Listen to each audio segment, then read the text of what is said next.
RDH. First, I want to extend my thoughts to those affected by this morning's aircraft accident and thank our first responders for their quick action to respond.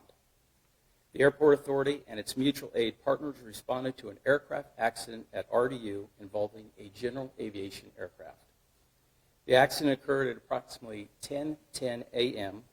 in the grass next to runway 5 right, 23 left. The flight was arriving from Wilmington, North Carolina. The aircraft is owned by Medical Air, Inc. and operated by UNC Air Operations. The aircraft had 2 people on board, 1 pilot and 1 passenger. Both were transported to area hospitals. The Federal Aviation Administration issued a ground stop that was lifted at approximately 11:30 this morning. The Federal Aviation Administration and the National Transportation Safety Board have both been notified. The National Transportation Safety Board is en route and expected to arrive within the next hour, at which time we will conduct an accident investigation. RDU's runway 5 left, 23 right reopened to departing and arriving aircraft around 11:30 a.m. this morning. RDU is experiencing approximately 70 delays and several arriving flights were diverted to other airports until ground stop was lifted. Travelers should contact their airline for the latest updates regarding the flight status. And of course, questions about the identity and condition of the pilot and passenger should be directed to UNC Health. And at this time, I'll try to answer any questions you may have. I want to talk about the WTP. Have you known of any other accidents in the past with UNC Air Health? I'm not familiar with any other accidents that have occurred with that operation. Preliminary, what made that? I don't know. That's the role of the National Transportation Safety Board. They'll actually come in and do the investigation. And at some point in the future, they'll write up a report and determine what the cause of the accident was. Do you know if anyone was alerted that there was a problem with the plane when it was incoming? There was no notification to the Airport Authority or to the FAA about any type of emergency on board. Do we have any idea of the extent of the injuries to the people on the aircraft? We don't. All we know that we've got them out of the airplane and we've got them transported to local hospitals. We know situations like this and delays have a ripple effect on flights. Do we have any idea what type of impact we'll see here at RDU and for how long it may last? Not sure, but what we're going to encourage everybody to do is reach out to your airlines. They'll be able to give you real-time information about the impact of your particular flight. Do you know where some of those flights were diverted to? I believe some of them went to Greensboro, and I think a couple went to Charlotte as well.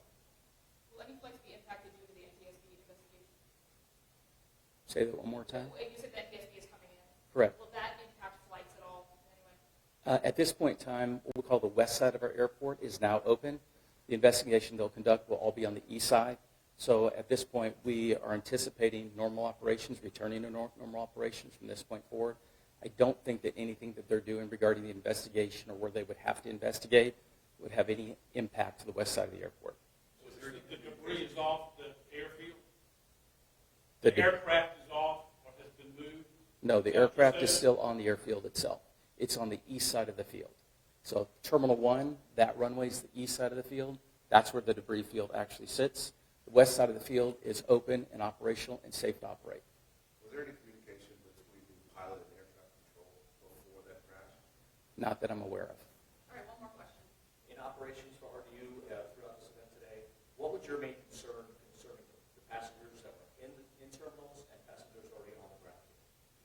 I think our primary focus when that accident occurred were the 2 people sitting in that aircraft. Our primary mission is to make sure we can get to them and try to rescue them and try to make sure that we can get them in a safe condition as fast as we possibly can. Secondarily is trying to figure out then how we recover and get our operations back up and running. Considering the crashes on the east side of the airport, how does that affect what goes on in Terminal 1 at this point for the rest of the day? Yeah, so great question. So the team has figured out a way to get all the aircraft that are going to operate at Terminal 1, your southwest of Delos.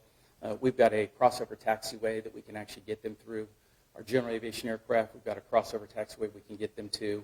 But the rest of the accident scene is actually kind of isolated and closed and locked off. So it would be business as usual if you were someone that was flying out of Terminal 1, if you had a flight out of Terminal 1? Yeah, if you're at Terminal 1 at this point in time, once they can get back on their schedule, it's going to be normal operations. All right, thank you guys. If you have any other questions, you can contact the operations. All right, thank you.